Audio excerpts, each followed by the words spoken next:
The Blocktalk podcast started because of my passion for the property management industry. I wanted to start a conversation and add some value within the industry with a diverse range of people and professionals who can add something extra.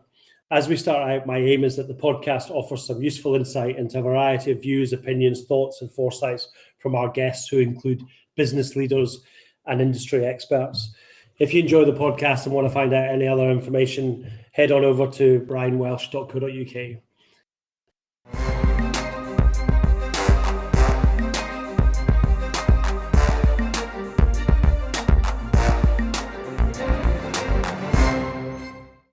Hello and welcome to another episode of the Blocktalk podcast with me, Brian Welsh, and normally Jax Bruce. Unfortunately, Jax is not with us today.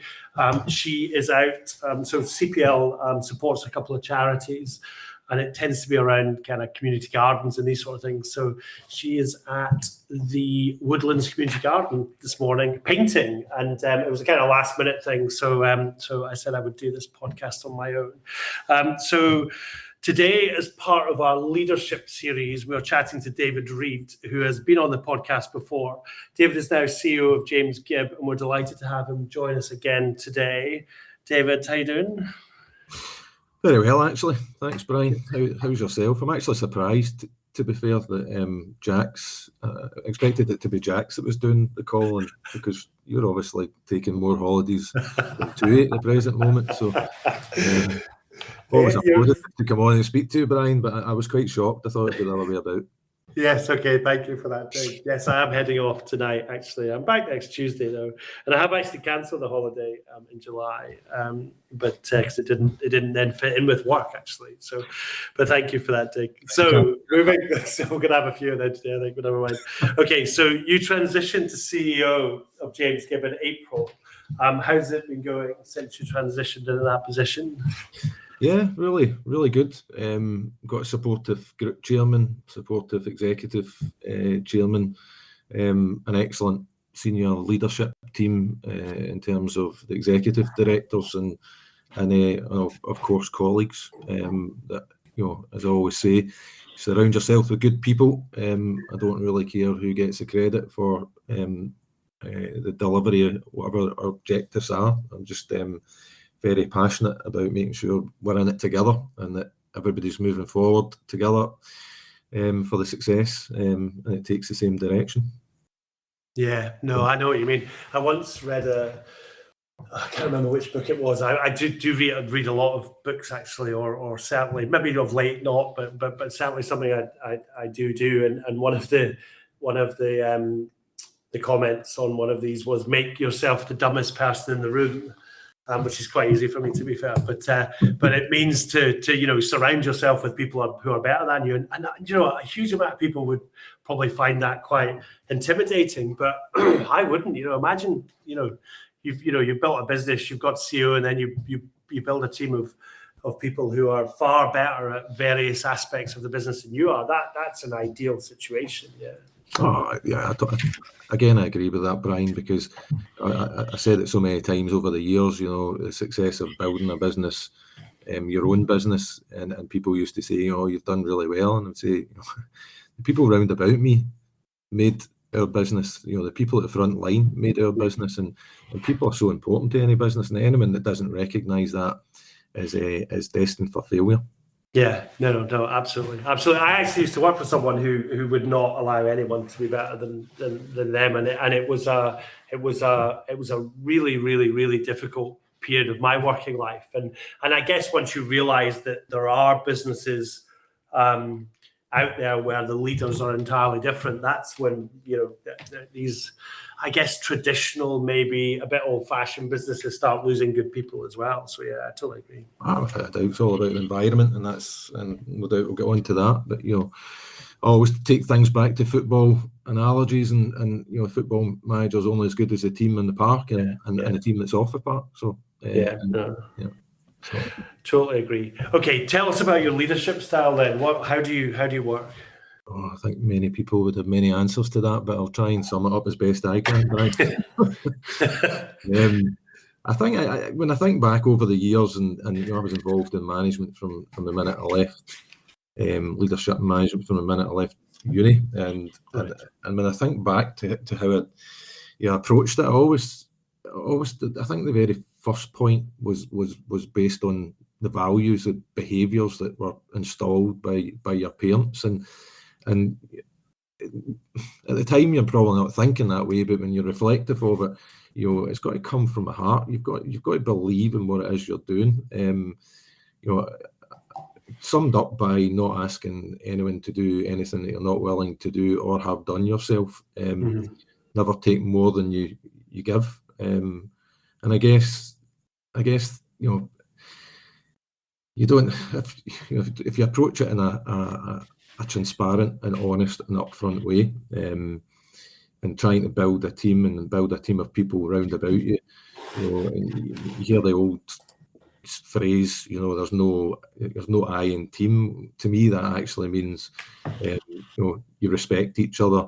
There's no envy between each other. You've got a common cause, you've got a common direction, and I think if you communicate and you collaborate that on a regular basis, if you're prepared to work hard, you've got the clear objectives, as I said, be able to admit when you're wrong. That's probably a big one. Then, and most importantly, listen and learn and adapt. Because anyone that tells me that at a level that in leadership and management that I don't make mistakes is completely wrong, because your success and the way in which you build organisations, the way in which you motivate teams is built on your own failures, but you're learning from your own failures, if that makes sense. And when it comes to how you pick your direction in terms of leadership and management, I always remember that you go into, is it Gandhi that came out with the statement, be the challenge you want to see the world you want, or be the change, sorry, not the challenge, be the change you want to see the world you want, and that's literally the way in which I've approached it every time. No, that's interesting, actually. I mean, people make your business, but they need to know what your organisation stands for, and that's when you'll move straight back to culture and values, and I know probably will move into that space pretty soon. So we need to talk about that, actually. But it's interesting you say, actually, about failures, because I've met a few people in my career who thought they were absolutely the finished article. And, people reasonably, young in their career as well, or not, I'm not talking about people who are kind of nearing retirement or anything like that, people who absolutely thought they were the finished article, could learn no more and didn't make any mistakes. And, I wouldn't employ someone like that. I just couldn't, because you've got to have the vulnerability to accept when you do something wrong, but you've also got to have the, I guess, intelligence to know that actually you're always learning, you're always finding new ways to do things and better ways to do things. And, it just amazes me that there's some people still around in the world who are like that. Well, yeah. I mean, again, it kind of falls into the leadership style as well. And when you talk about the consistency, your responsibility, accountability, ownership, relationship building, for each individual that's a member of your team, where if you're a huge organisation, then the senior leaders should understand what their team, what their motivations are, what their drives are, what their ambitions are, whether they feel valued, and that relationship building has to happen throughout the organisation with the teams and the people that lead the teams, because everybody's got different wants and needs. But if you don't communicate effectively and regularly, you're always going to be pushing water up a hill. No, I totally agree. So we've touched on a couple of things in there around culture. So what would you say is the culture of James Gibb, and how do you nurture it? And will you kind of be dealing with that differently? I mean, every business has a culture. Are you going to be dealing with that differently now that you're CEO? No, but we've spoke about this before, Brian, and I've said that there was similar cultures, maybe different words were used. Is it different? No. Is it about improvement? Yes. Is it about what I've already said in terms of listening and learning from the people, learning from the mistakes that have been made. The culture's all about self-awareness of all the people that promote the culture, learning from the mistakes, as we've talked about.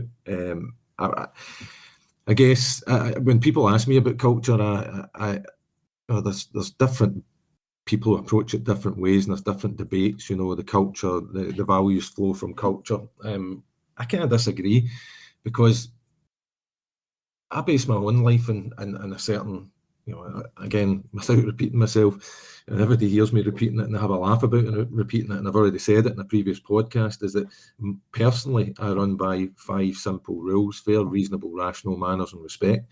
So when you're building an organisation, those people who are involved in creating those values will be bringing their own behaviours and values to the table, then discuss it with the people within the organisation to make sure it's understood, or it suits, or that's effectively the right direction we're taking it in. But the values are behaviours, and you can't lose sight of that. So if you use a word like listen, well, that's a behaviour. If you use a word like learn, if you use a word like fair and helpful, they're behaviours, and you need to apply them, but you need to apply them at the highest level within the organisation, and then create that trusted environment that you're absolutely focused upon delivering on those values. Then you'll start to create the culture, you'll start to create the brand. The brand will come from the culture environment, the trusted environment, and that can be difficult. I mean, we've got four separate regions across Scotland. We've got one head office. We're acquisitive. Need to be acquisition ready. Where organic growth is large as well, so we're taking developments potentially. If they're not coming from home builders, they're coming from other property factors, and it's about making sure that culture, those values, that structure, that system, that process, and we're doing a lot of work on system, structure, system, process, is all in place to make the acquisition ready, to bring in developments into your organisation that go into a process and are clean, and everybody understands exactly how they deliver on it. So. I mean, I could go off a complete tangent on culture, but I strongly believe that and again, repeating what I've previously said to you, and that is that if the lack of priority that's put in culture and values astounds me for some organisations globally and nationally. Yeah, no, at the end of the day, I have this conversation with many people, and culture is not sticking some values on a wall, you know what I mean, and saying, you need to adhere to that. And I can't remember who it was, but Jax would be able to tell me if she was here. In fact, I'll maybe put it in a link in here. She gave me a link to a TED talk with a guy who was talking, and it was. I think one of their values was safety first, and he worked on an oil rig or something, and then he something happened, so he shut it down, and he got a call from his boss going, "What are you doing?" He said, "Safety first." And he's like, and he came off the call believing that the business was so far removed from its own values, and that's something you just don't want to do. But you want to. If someone does something like that, because we're all fallible. I hate the phrase "do as I say and not as I do." If you're not going to walk the walk, don't expect someone else to. I never use that phrase, but obviously there's different ways to say that. And if anything happens then on my organisation, in fact, Will the other day, I say to him, you got to make time to do this on a Monday or a Tuesday, and he said to me, just this week, he said to me, "You're asking me to make time, but you've not made time for something, and you got to accept when people will call you out on what you're doing." And I have no issue with that, because if sometimes it's difficult to see it in yourself, So I think a lot of people kind of talk about culture, but actually, it's not at the forefront of their mind. Yeah. No. I mean, and I'm quite surprised. What took me by surprise there was that you admit when you're wrong, Brian. This game was a bit of a shock. It's not me off my perch, to be honest. It should not have. I do a lot, to be fair. I'm one of these guys that puts their hands up if I've done something wrong. In fact, to be fair, these days I'll probably put my hand up when maybe it's not even me, but because I maybe think it is. But thank you for that. I knew there were going to be more. But no, I mean, joking apart, you've got to be able to do these things as a leader. You've got to have vulnerability, and you've got to walk the walk. You really just need to, because just talking about it is, I mean, people can sniff out, and I think people have heard me swear on this before. People can sniff out bullshit really, really quickly. Yeah. So and I think I can probably walk in a room and listen to someone talking, and I think probably within a few minutes I can work out whether it's bullshit or not. So so they can work it out on you. So yeah. I think it's a very difficult thing to bullshit your way through. Yeah, not. Do you know? And that point you've just made there, Brian, about somebody calling you out on it. If you run by a standard, if you walk by poor behaviour, and then you're choosing to accept it. Yeah. And that goes for ourselves as leaders in organisations, and we've got to accept. We've got to be able to hold up that mirror and be able to learn and adapt on a daily basis and do it quickly. And make sure that if you've called it wrong, you'll be the same as me. I have probably in the last couple of years, probably close to one of the bigger mistakes. And did I take accountability and responsibility and ownership of it? Yes, I did. Did I point the finger elsewhere? No, there was others involved, but I was ultimately leading that project. So that builds trust, and people then start to believe. And even if you're running an organisation, you've got to make sure that you believe in what it is you're trying to achieve, because at that point people sniff it out.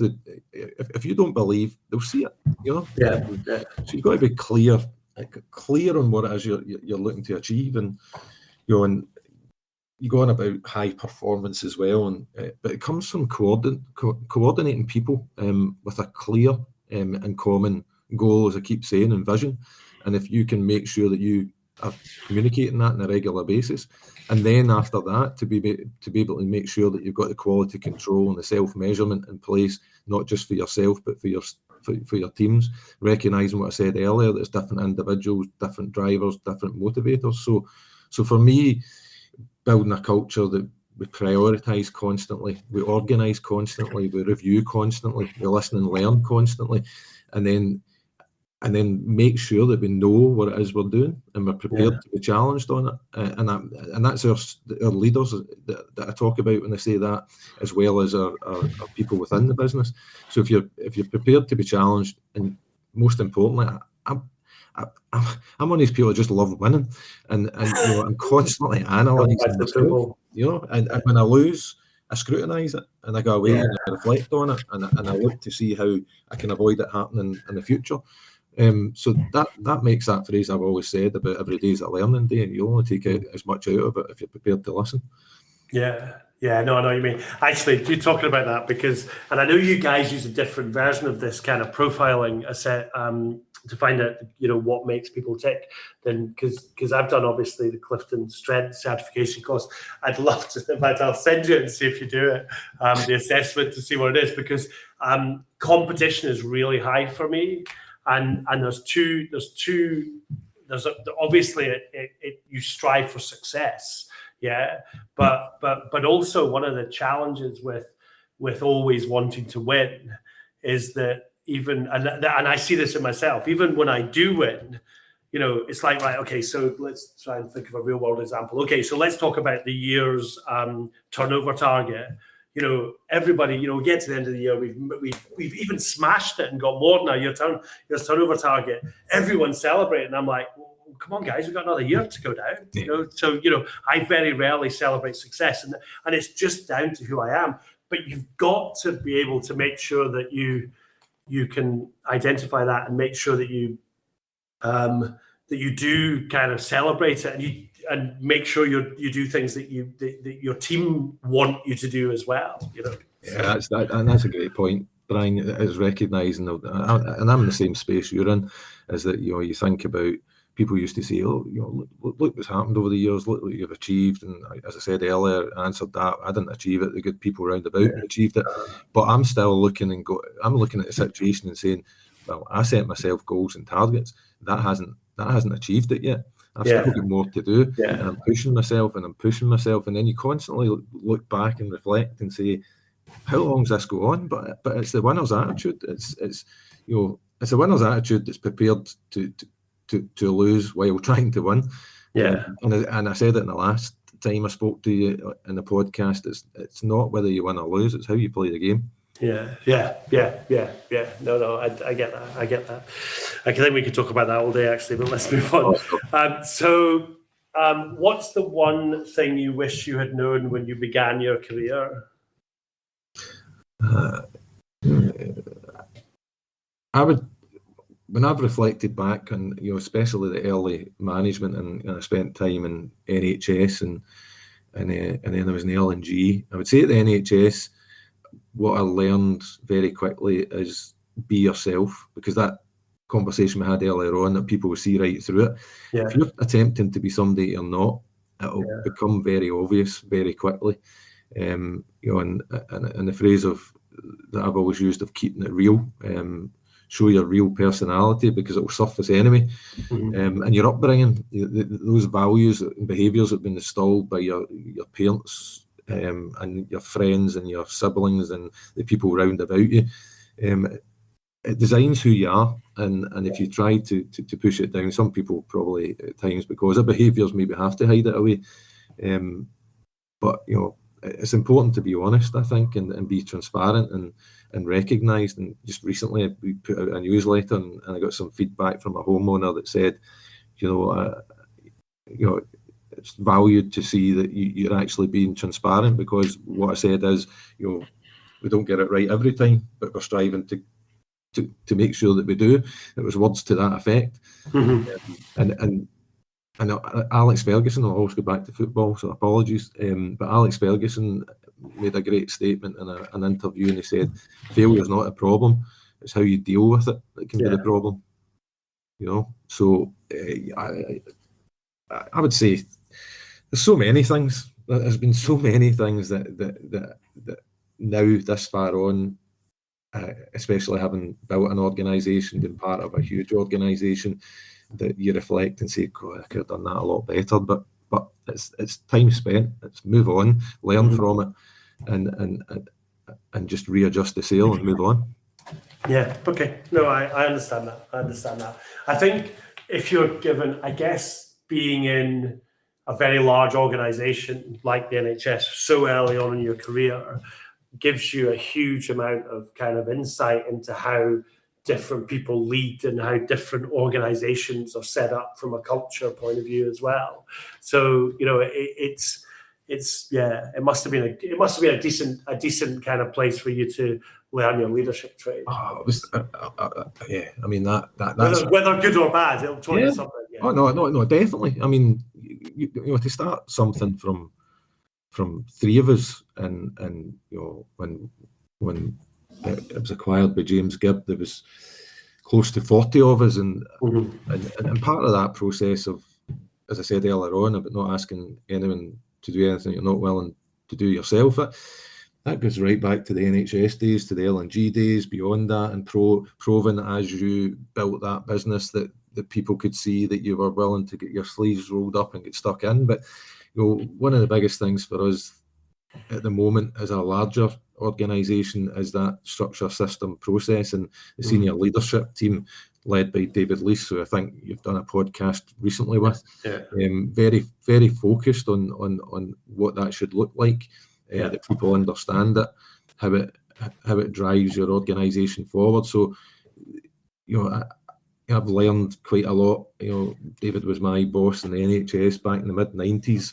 And I learned a lot then, but you're still learning a lot from his from him being involved in huge organisation within the NHS and the different roles that he's played, and dealing in political platforms similar to myself of more recent times over the Clad and stuff, and you just look at that situation, you go, how much are you learning from different people and constantly interacting with different people, and whatever platform you find yourself in, you're going to teach yourself something new every time, as long as I go back to, as long as you're prepared to listen and learn.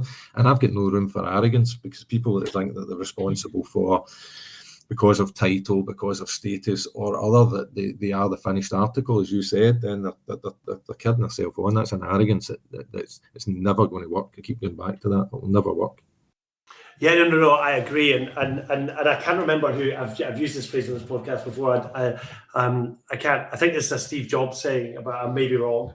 So please don't berate me, anyone, if it's not. Better have a hole than an asshole, meaning better having an empty vacancy than putting someone in it, that's like that, and I wholly agree with it. And if I have to admit anything today, is that I leave people in post too long, because I do, you want to give someone a chance, but you probably know fairly early on whether someone's going to work or not, and you leave them in post, and and it wasn't the right thing to do. And at the end of the day, there's a it's not it may not be right for you, but it's not right for them either, because they can go somewhere where they can be an absolute A player, you know what I mean? But just because they're not with you doesn't mean they can't be somewhere else, and it might just not be a fit and stuff like that. So yeah, I think over the years, I think I've been a wee bit guilty of leaving people in post a bit too long. So. No, but then that's you recognising that and holding the mirror up and being able to adapt and change quickly. And one of the other things I was thinking about while you were talking about that, in terms of what you've learned, is one thing I have really learned is that see if you remain honest, factual and clear, you can more or less, if you're dealing with fair, reasonable and rational people, you can normally manage any situation, whether that's internally, externally with the customers.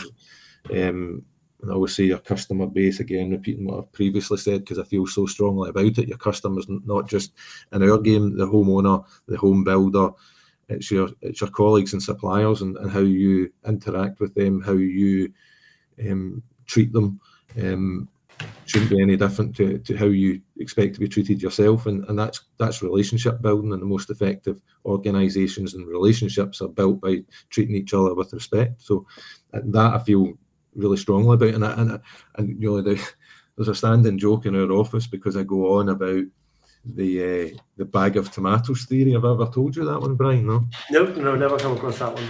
And I'm not going to name the major retail chain, but it was a classic example of how a customer service experience can have so many unintended consequences and intangible costs that you can't be cited on. So trying to get your people to think in that space and recognise that everything we do and we say could have an intended or unintended consequence. So very quickly, you had this guy that walks into a supermarket with his bag of tomatoes that he bought 2 days ago, and they're bruised. And he literally walks up to the first shop assistant, he said, I bought these 2-3 days ago, they're bruised. For goodness sake, you can't expect them not to be bruised, blah, blah, blah, whole conversation. Department supervisor gets involved, department manager gets involved, store managers. 3 hours later, the guy walks out of there absolutely gutted by what he's had to deal with, and goes home and tells his son. His son fires off an email to the head office, and all of a sudden there's numerous people involved in this situation, the outcome of which is that they issue him with 6 months free tomatoes, a letter of apology, some flowers, a gesture of goodwill, whatever that formed, I can't remember. And then they did their own analysis.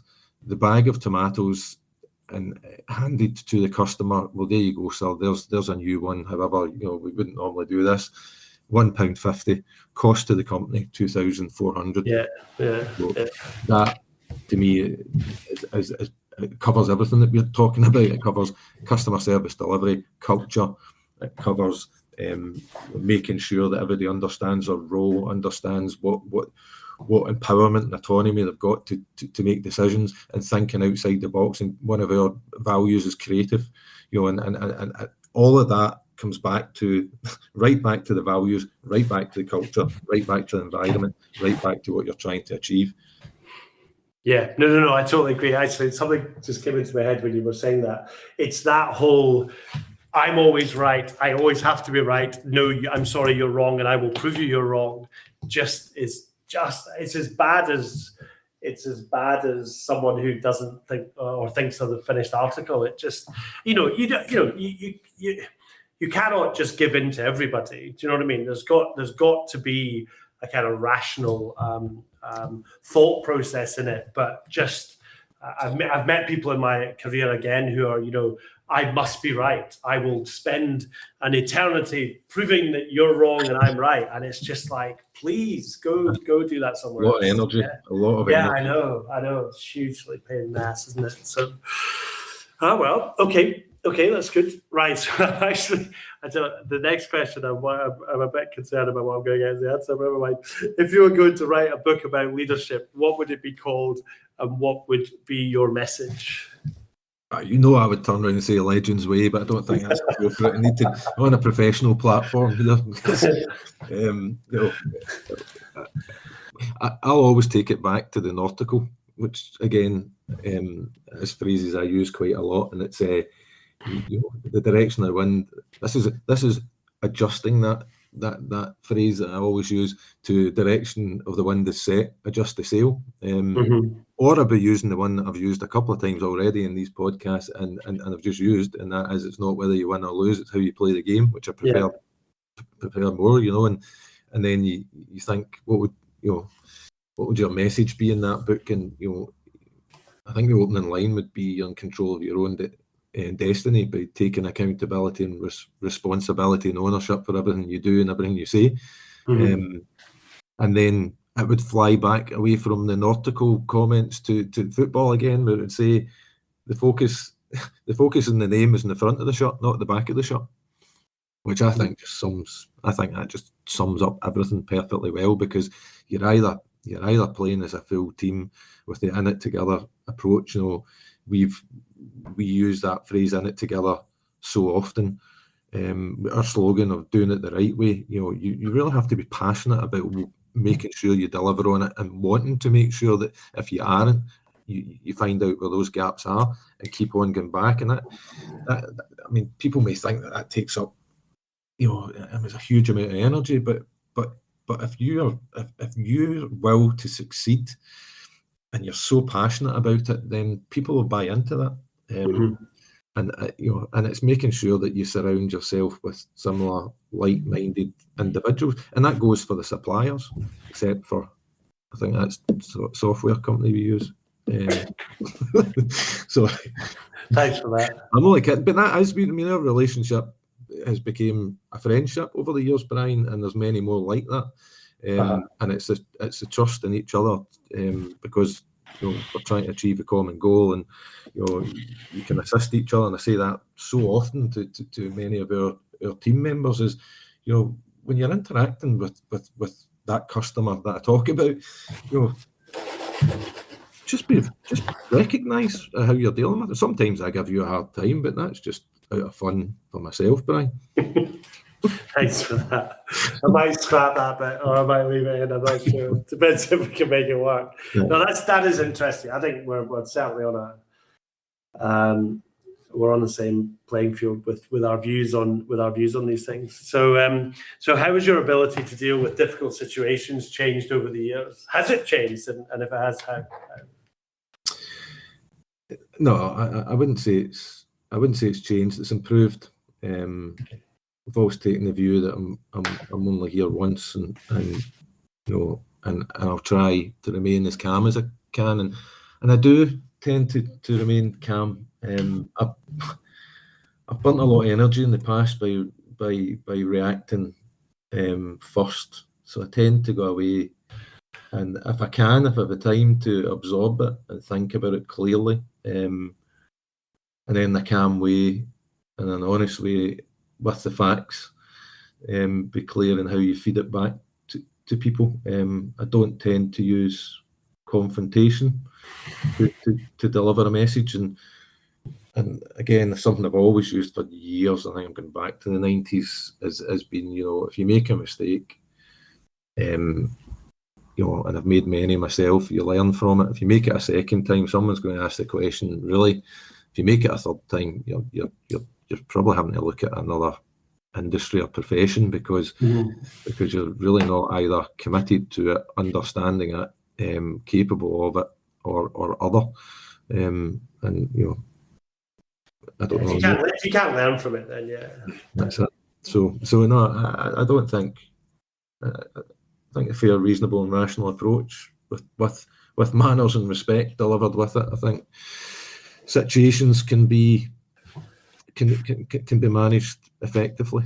It's when it becomes emotive, it becomes problematic.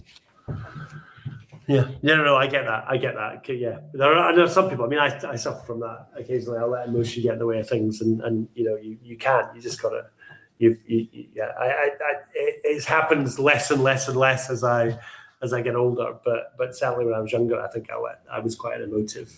I let these sort of things get on top of me. But I've seen that glimpses of that at golf, Brian.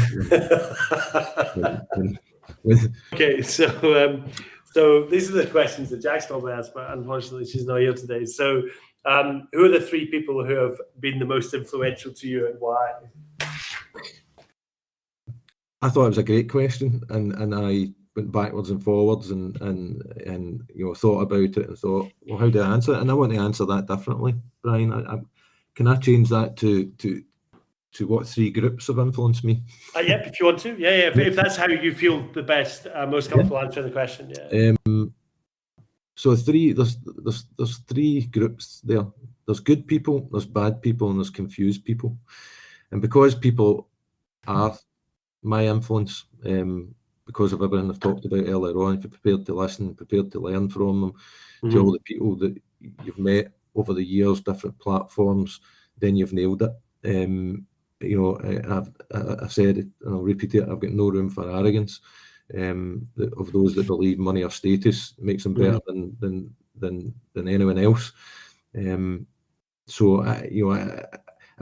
break it down further and go, right, it's not one, it's not three, but there are many, and there's some out there that have had a greater influence than most. It was my dad that said to me, I looked at my brother and my sister. My brother was, academically brilliant. My sister was academically brilliant, and I was only interested in playing football around the park and done enough to get my O levels, done enough to get my highers, to get me to uni.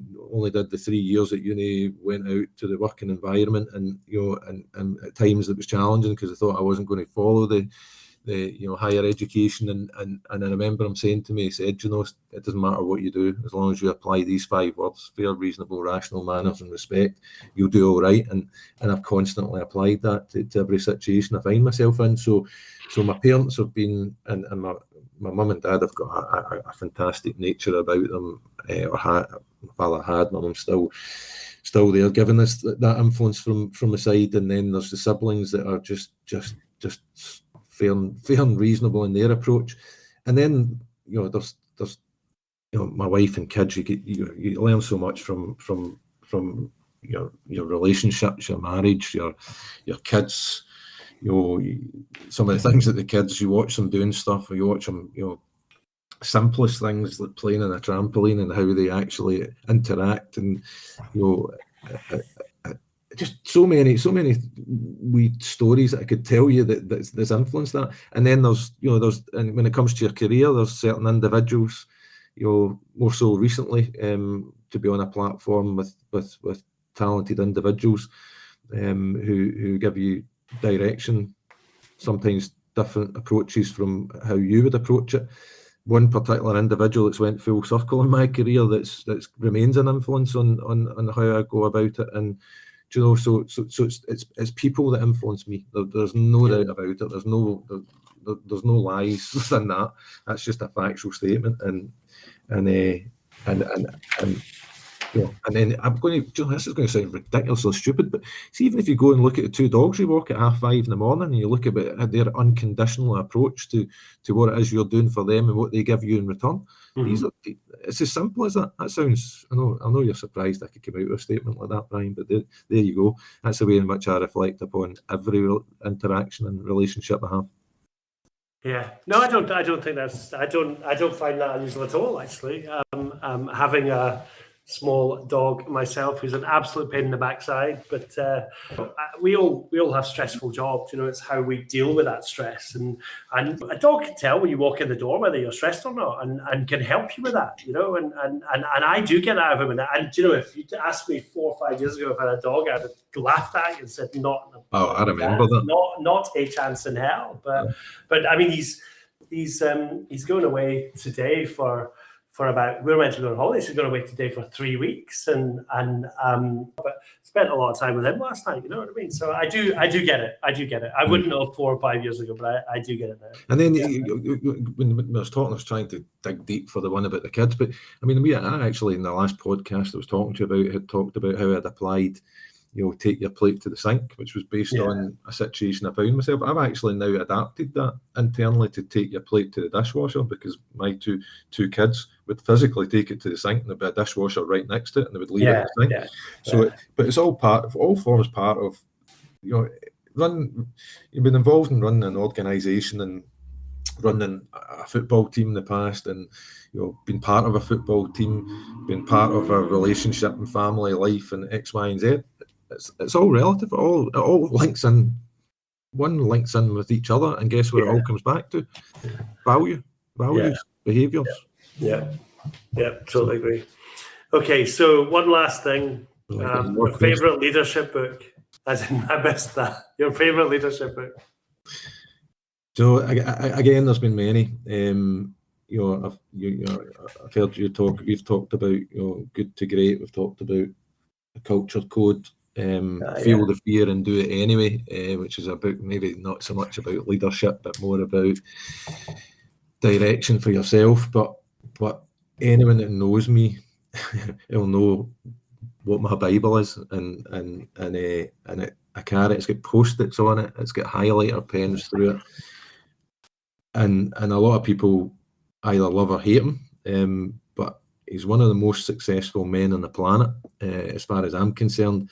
It's got some bad PR and brand because he sold out the majority of his shares. It's an organisation run by someone else, and it's the Virgin Way, Richard Branson, and the focus on culture, values, brand, people, from taking a record store to become Virgin, an airline, to buy other airlines, to create the same environment, the same culture, to make it acquisition ready, to and some people, as I said, hate him, but if you read, you may or may not have read his book, but it resonated with me, and it just when I had LPM, I spent a lot of time going back and reading the book for that reason. It were completely different scales, but scalable all the same, because it's all driven by everything that we've talked about today. And I don't know enough about him from a personal point of view, but reading his words, it's been a proven success. So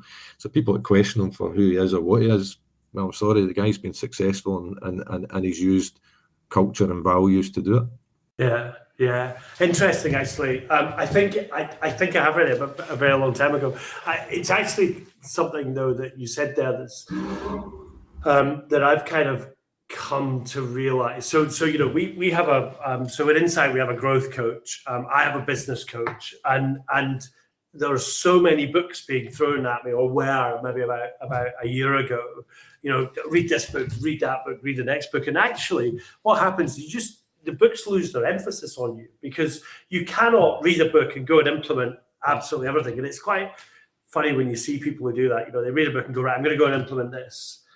It's like, okay, does it actually fit your business? Is it the right thing to do? And all of these sort of things. And actually, I find myself now sticking to maybe one book every couple of months, and I'll read it and I'll reread it and I'll take notes, because the problem is you get to the end and it references something back in page 10, and you're like, oh, right, okay, so I really need to go back. And so you need to immerse yourself in these things, I think, to get the most out of them. And I certainly do that. And I kind of mix mine from personal business development to then or personal growth to then growth within the business. And yeah, I can understand why you just go back to one.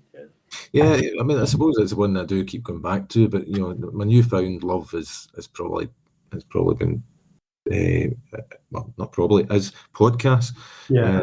And I listen to a lot of great coaches, which is very aligned to sports. But Right. when you listen to them, they resonate because as I said, whether some of it I started listening to because I was managing the football team at the time, but then you recognise how aligned it is to all leadership and management. Yeah.